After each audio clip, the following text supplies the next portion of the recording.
It's June, so everyone's got the rainbow, emojis in their profile pictures. This thing with Pride Month is really like, look, none of us, everybody agrees, as far as I don't know anybody who does not agree that people all deserve equal rights. That is something, of course, we all believe. But that is apparently not what these corporations believe. You went through some of this and found the way that they're handling Pride Month in the United States a little different than the way they're handling it around the world. Yeah, I woke up, I think it was last Wednesday, and just my entire page of all social media just been bombarded with rainbow flags from Pfizer to Facebook to Coca-Cola to BMW. I thought, wait a minute, don't these companies that are branding themselves all around LGBT rights and equality, don't they do business in Saudi Arabia and China and Russia? So I started doing some digging, and Stu, it was unbelievable. So Pfizer, the most powerful pharmaceutical company in the world, which I think really changed our policy making over the past 2 years. In the US, all their social media pages had the rainbow flag, and they're saying things like, be bold, be proud, be gay. But in Saudi Arabia, where it's a crime to be gay or trans, they've wiped that completely clean. If you're using social media or the internet in Saudi Arabia, you would think that Pfizer is completely anti-gay, the exact thing they pledge to be against here in the United States. So it just goes to show you that these corporate brands, they don't really believe in anything, Stu. They just believe in themselves and what's best for their bottom line. They will take any position in any country, no matter how inconsistent and hypocritical, just to extend their brand and reputation. See, here in the US, it's trendy to be progressive, woke, supporter of the rainbow, but it's not trendy in the other countries. I got to say, too, you caught maybe the best example of this with Disney, where Disney not only is doing the same thing you described with Pfizer, where they're you get the rainbow here and over in those other areas they don't have that, but also they're legitimately editing homosexuality out of their movies at behest of the Chinese government, and then here it's all pride, pride, pride. Well, and the public leader of the propaganda narrative that the Florida bill tells teachers that they can't use the word gay with students, Disney is the front-facing leader of that here in the US. But when China says, hey, edit out this scene, it makes us uncomfortable that a man's kissing another man, Disney kowtows and edits the scene directly out. You even saw Warner Brothers Media, whatever it's called now, the place that owns CNN, they did the same thing. They had a film that alluded to homosexuality, and China said, hey, take that out, and they immediately edited it out. So these people aren't hiding anything. They have different movies in China and the US just to appease, like you said, the Chinese Communist Party. I mean, all of this stuff is incredibly hypocritical. And like I said a couple of weeks ago, Pride Month is no longer about the LGBT community or supporting it. It's about American brands trying to virtue signal and expand their image to what's advantageous to themselves. And it's entirely backwards. Bobby, I think that's what really bothers me the most about this. Outkick has a point of view, right? The Blaze has a point of view. Ben and Jerry's has a point of view. They really don't like Jews and they don't like Israel. Right. But having a point of view is okay. It's okay to believe something. And there are a lot of brands I can't name any off the top of my head, but a lot of brands that I think really the focus of their company might be LGBTQ issues. And if that's what you are, that's fine. But it's worse with these big companies because they don't even seem to believe it. I'm torn on as to which is better. I think I'd rather have someone be honest with me, be completely woke. I might even disagree with all of their viewpoints, but at least they're telling me what they believe. The companies you cite in the piece, they don't seem to actually believe these things because if they did, they certainly wouldn't be doing business in Saudi Arabia. They wouldn't be kowtowing to the Chinese Communist Party. These things would be completely offensive to them, and they would leave all that money on the table because they wouldn't want to interact with these hateful governments. It's not even real.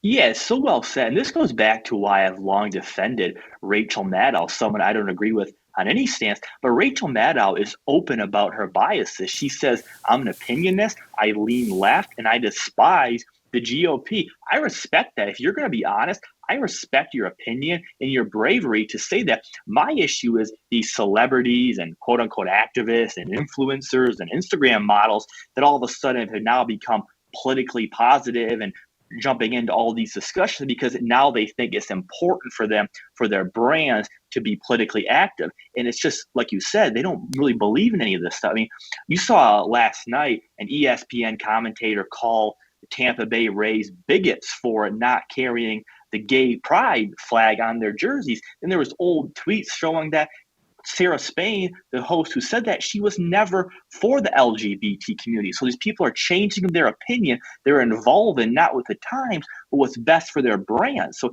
these people need to be called out as not just hypocrites, but complete opportunistic.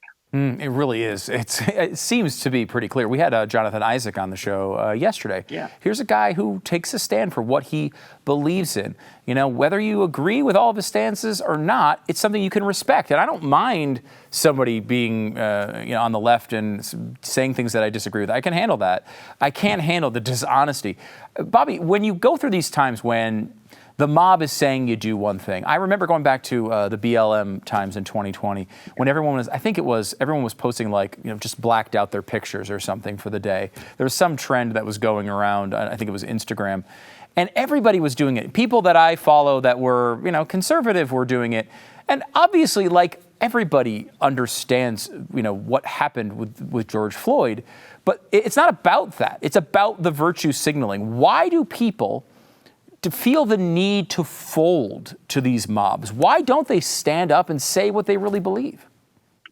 Yeah, so you'll remember around December, the media blew up when Joe Rogan had Dr. Robert Malone on his show, and he talked about mass formation psychosis. And you can interpret that in different ways, but from what I look at it is what he was talking about is that people in power and the media influencers, they can get people to buy in and lead them in any direction. There's no more effective form of fear pressure at this point, Stu, than social media timelines. Like I said, look at hashtag mask up, hashtag BLM, or hashtag I stand with Ukraine, putting the Ukraine colors in your bio. So many people see that is brainwashed and they want to join that because they want to be a part of something special. They feel left out if they don't support the quote unquote current thing. And there's a fantastic meme that says, I support the current thing, which just shows people will support whatever the in crowd is telling them to in the moment. And moreover, people are afraid not to support this stuff, right? Like I said,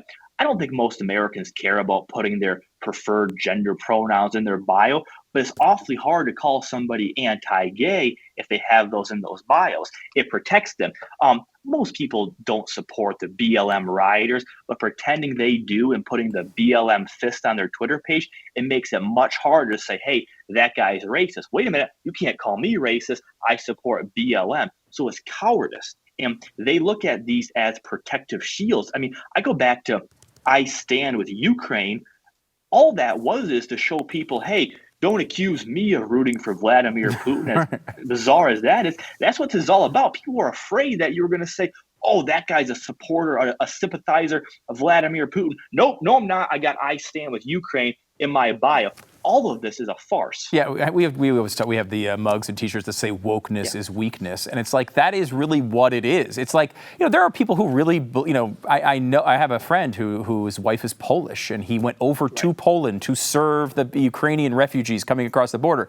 He really freaking stands with Ukraine. That's real. That's not it's not on the internet. And I think we have this point where we care so much about what other people think about us that we feel the need to constantly signal where we are.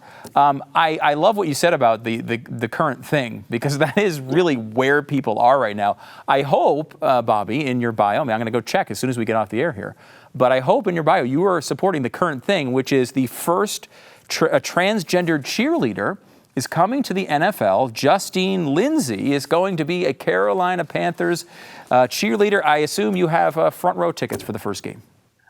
I do, and I want to thank her for her courage. I know ESPN gives out awards for people like that, so I want to thank her for her bravery. Very, very admirable. And my bio, one thing is that I was thinking, Stu, people might go to my page, and because I didn't tell them that I'm an anti-racist and anti-bigotry, I might need to insert that in my bio Right. just so they know, because nobody can call me any of these terms if I tell them I'm not one of them, right? Because right now I don't say that, so they might not know. And just the simple of, hey, I'm not a bigot, then nobody can call me a bigot ever again. That's how it works, I think, based on the research I found. I'm pretty sure you're right. I mean, I feel like there was a time where we just assumed people weren't bigots until they did something bigoted. And at that point, you could start to think that they're bigots. Now it's the opposite.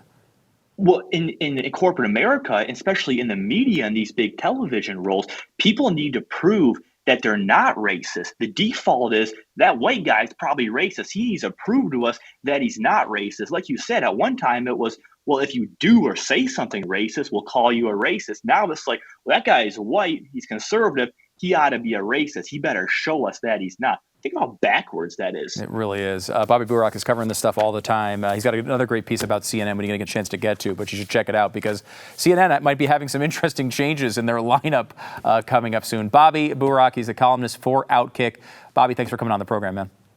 Stu, thank you. Yeah, and if CNN starts firing people, they might even have to come hire me because that bench is getting pretty light. If you enjoyed this video, hit like and subscribe to our channel so you'll be sure to see similar videos from BlazeTV with the added bonus of signaling YouTube that your voice and opinion still matters.